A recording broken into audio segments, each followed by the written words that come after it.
Mais um tema bastante importante no nosso TVC Entrevista hoje, que conta com duas presenças muito importantes. Lara Rodrigues, que é doutora em psicologia e está à frente do Centro Anticapacitista Analítico Funcional, e Tomás Strauss, que é idealizador de um fórum que nós vamos conhecer agora, porque Brasília recebe nos dias 15 e 16 de dezembro o primeiro Fórum da Empregabilidade das Relações Profissionais Saudáveis para o Jovem e o Adulto Autista, que será realizado na Câmara Legislativa do Distrito Federal. O evento é pioneiro no país e reúne especialistas nacionais e internacionais, gestores públicos, organizações da sociedade civil e, principalmente, pessoas autistas como protagonistas do debate. A iniciativa busca construir caminhos efetivos para a inclusão profissional, inovação social e políticas públicas voltadas à empregabilidade. Olha o tamanho dessa responsabilidade, não é, Tomás Strauss? Seja muito bem-vindo essa tarde. Lara, seja muito bem-vindo essa tarde aqui na TV Cultura. Obrigado, Rafaela, pela oportunidade da TV Cultura estar recebendo essa importante pauta. Tomás, primeira coisa, como que surgiu essa ideia de trazer, de fazer, né, você é o idealizador do fórum, de movimentar, é uma causa bastante importante, relevante, urgente, né, para o nosso cenário atual. Como que surgiu a ideia e por que você escolheu esse momento, essa data e Brasília como cenário para isso? Bom, eu sou empresário da cidade há mais de 30 anos e tenho um filho autista. Na minha família a gente tem alguns autistas e eu percebi que era importante a gente trabalhar uma causa focada no emprego. Hoje a maioria das famílias ficam muito preocupadas, com toda razão, nos primeiros anos de desenvolvimento da criança. E depois parece que os autistas somem, né? Ninguém fala dos adultos autistas. O que aconteceu com eles? 80% dessas pessoas, e no Brasil, segundo o IBGE, esse último censo, nós temos aí por volta de 6 milhões de brasileiros autistas, 80%, possivelmente, né? Esse é um dado, é um dado que a gente pega projetado dos Estados Unidos, que 85% nos Estados Unidos estão sem emprego. Então, se a gente pensar que 80% dos autistas no Brasil estão sem emprego, nós estamos falando de 4 milhões de brasileiros. A gente tem que pensar nisso, porque a pessoa sem emprego, ela fica em casa, ela fica triste, ela fica desesperançosa. Nós precisamos dar esperança para essas pessoas. E, por outro lado, nós temos a Special Stern, que é a principal parceira que a gente está querendo trazer. É uma empresa dinamarquesa que no mundo emprega 10 mil autistas como especialistas. Special Stern em dinamarquês significa os especialistas. Então, essas pessoas neurodivergentes, altamente capazes, em sua grande parte, elas podem prestar um papel fundamental para o desenvolvimento de tecnologias, atendendo pessoas em museus, como acontece na Espanha. A gente vai estar trazendo esse caso para cá. A gente tem que pensar isso. O que a gente precisa fazer é conformidade, deixar um ambiente adequado para eles trabalharem.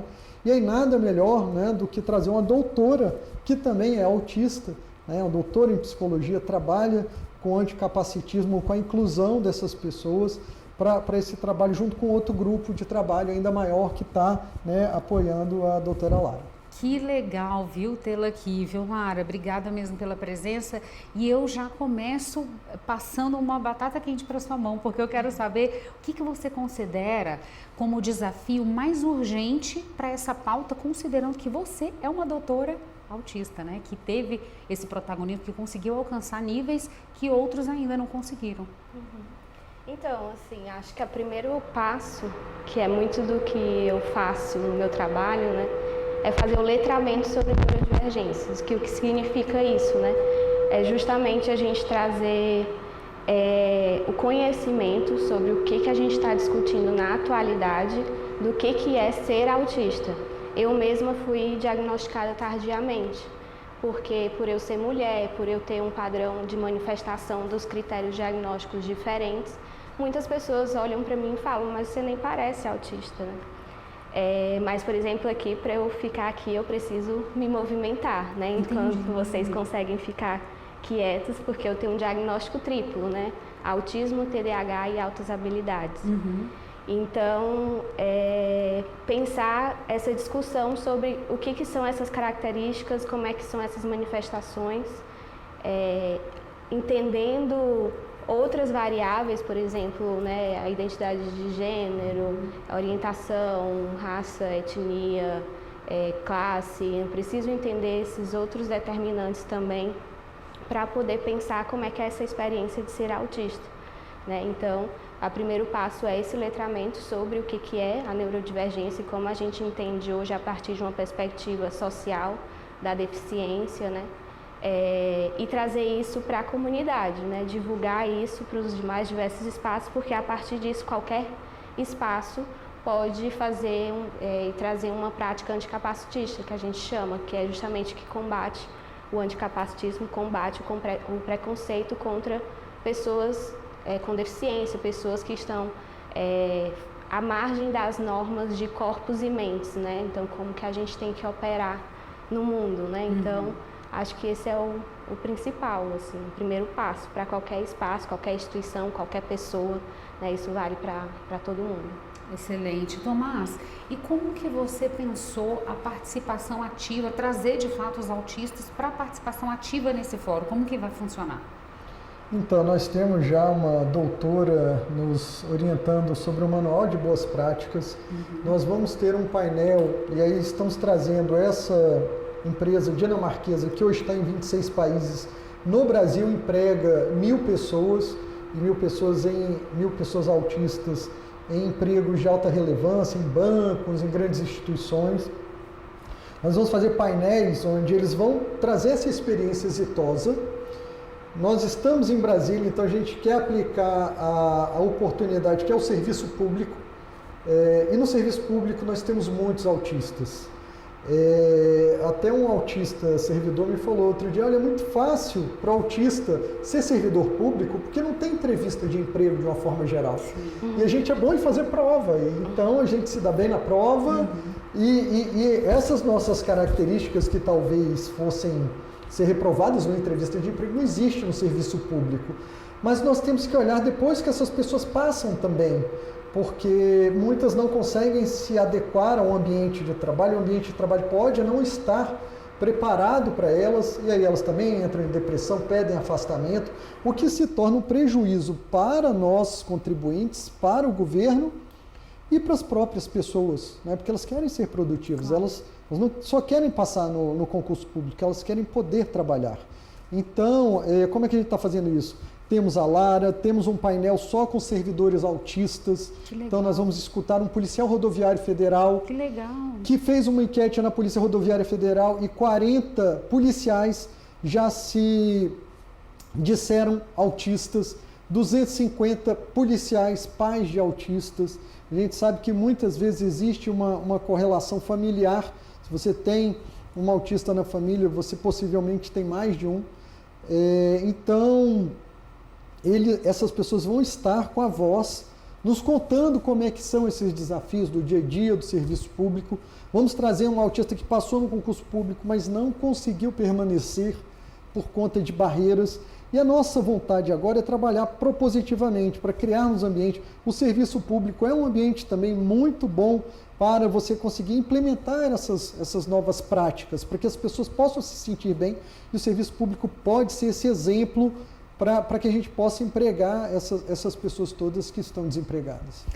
E eu tenho uma dúvida sobre essa ferramenta que vem de fora, que promete essa inclusão, esse treinamento, essa inclusão um pouco mais facilitada. Eu até gostaria de ouvir vocês dois nesse ponto. Terá um representante dessa empresa aqui? Como que a evolução desse assunto, ela está indo para onde, se é que já existe? E como que a gente faz para que isso não fique só no discurso, né? Para que essas normas sejam implementadas, aproveitando que vocês vão estar num espaço legislativo, né? Onde se movimentam as coisas, as leis. Como que isso segue, Tomás? Tem uma perspectiva, e eu gostaria de ouvir também você sobre isso, Lara. Posso falar? Exatamente. Bom, nós estamos com o apoio da Frente Parlamentar de Autismo no DF, né, que é presidida pelo deputado Eduardo Pedrosa, que nos ajuda muito, ele está apoiando a causa.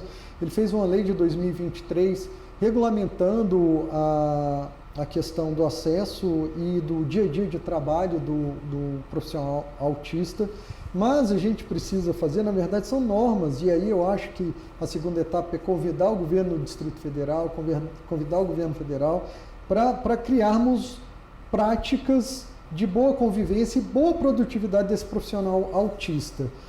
Por isso, a doutora Lara está coordenando um projeto com outros professores e com especialistas da área, com o Paiva da revista Autismo, que é a principal mídia da América Latina sobre o assunto. O Paiva está muito atuante.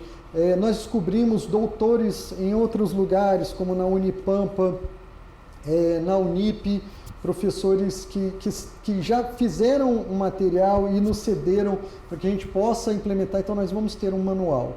Além desse manual, nós também estamos em parceria com a Gênio, que é uma inteligência artificial para autistas que já tem 8 mil usuários no Brasil.